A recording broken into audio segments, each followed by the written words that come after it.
The highly anticipated follow-up to the 2021 film adaptation of Dune, directed by Denis Villeneuve, has finally arrived. Boy, is it something.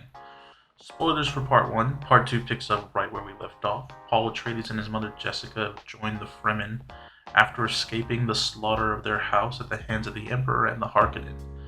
We follow Paul in his fight against fate as he struggles to prevent a future that only he can see.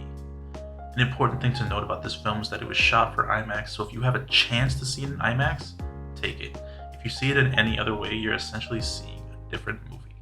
Regardless of format though, I doubt anyone will be able to dispute the absolute gorgeousness of this movie, which is a great place to start with the good. It's abundantly clear that everyone in the art department puts so much love and care into every single frame of this movie. From the set design to the VFX, to the colors, the makeup artists, there's no part that feels visually lacking. One thing in particular that I loved about Blade Runner 2049, also directed by Villeneuve, was this feeling of immersion that it pulls off. Like, I love when characters in the world just use things they would use every day and don't have that moment where they're basically explaining it to the audience.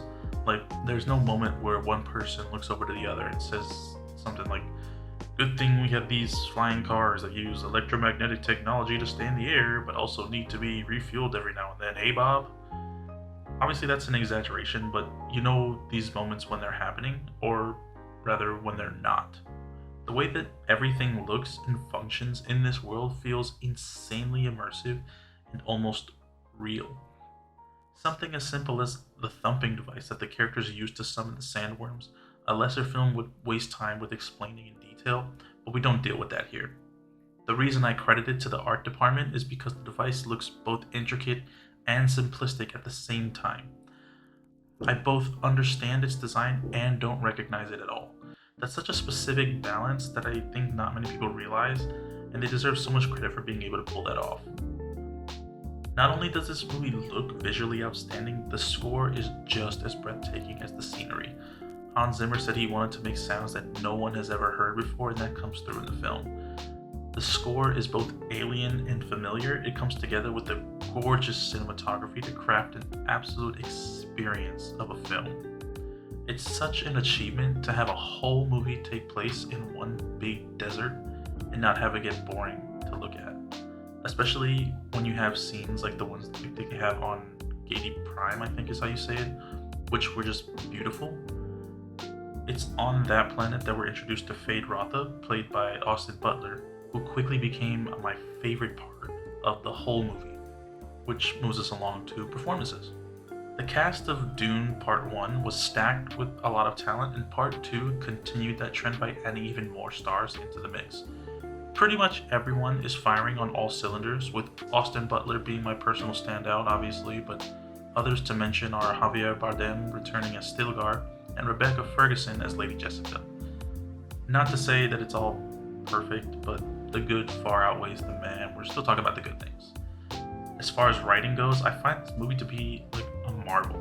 I think it breaks structural rules in such a specific way that it just manages to pull it off. They say that rules are meant to be broken, but that leaves out the fact that you need to have a complete understanding of those rules in order to know how to most effectively break them. Otherwise, you're just breaking shit. It's not easy to adapt a novel as dense with lore as Dune is. They have to find ways to deliver information to the audience without it being an obvious exposition dump. They have to figure out what aspects of the book can be left out without betraying the source material. It's all a very delicate balance that I'm happy to announce they managed to pull off. Of course, that's speaking from the perspective of someone that has never read the books, so if you have, then take that with a grain of salt.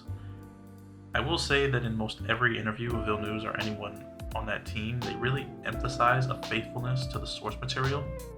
Just don't blame me if you watch this and hate it because your favorite part of the book is left out. But on the topic of hate, let's move on to the bad parts. Sticking with the writing, there were some parts that left me a little confused that I feel could have been done better. There was mostly just one particular section where I had a hard time figuring out where everyone was exactly. There's also a few scenes that, while I understand need to be there for story purposes, I still thought that they were just a bit too boring, I guess. It was more so the juxtaposition of the scenes surrounding them that made me feel like we were cutting away from the good stuff to do the meh stuff. That being said, these are few and far between. When I say far, I mean far. This movie's 2.5 hours long. Managing to only be boring for like 5 total minutes is a feat in and of itself. So earlier when I mentioned that almost all the performances, I was mainly referring to Zendaya as Chani. And I'm not saying it's bad, not at all. Zendaya stands, leave me alone, don't kill me. It's just that when you have all this talent surrounding her, it just sticks out to me a little bit that she's just like slightly off. I can't quite put my finger on exactly what about her performance puts me off, but at times it feels like she's just, for lack of a better word, overdoing it. There's a scene in particular between her and Lady Jessica that feels less like a warrior's spirit of defiance against outsiders and more like a moody teenager stomping away to their room. And just in case you're wondering, no, I haven't seen Euphoria. Anyway, like I said, she's not bad at all. I just think she doesn't quite have the emotional range required. Up next is spoilers, so if you haven't seen it yet, get out of here. If you have, then let's move on. As I said before, Fade Rotha was my favorite part of the film, but he's also simultaneously my biggest disappointment. Again, I haven't read the books, so maybe it isn't the end for him, but in the movie, he dies at the end. He duels Paul on behalf of the Emperor and is subsequently killed. I'm disappointed because I feel like he had such potential to be this terrifying force for like a long time. The first thing he does when he's put in charge of Arrakis is destroy the sieges of the Fremen. He has this moment right after that where it seems like he's going to have this interrogation scene because they've captured a Fremen spy. But instead, he already knows everything that he needs to know. So he burns her alive for his own pleasure. He says specifically that it's for his own pleasure. That's terrifying. In the beginning of the film, Beast Robin expresses his displeasure with one of his underlings by like beating him up, like slamming his head against like a dashboard or whatever.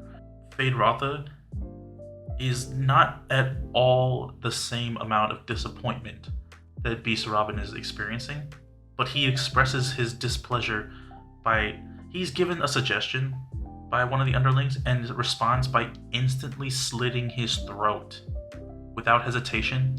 He doesn't even change his facial expression.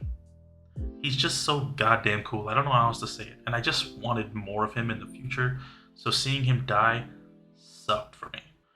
On the opposite end of the spectrum, my absolute favorite scene is when Paul rides a sandworm for the first time. The way the movie builds tension as the worm approaches and as Paul struggles to get it under control was just masterful.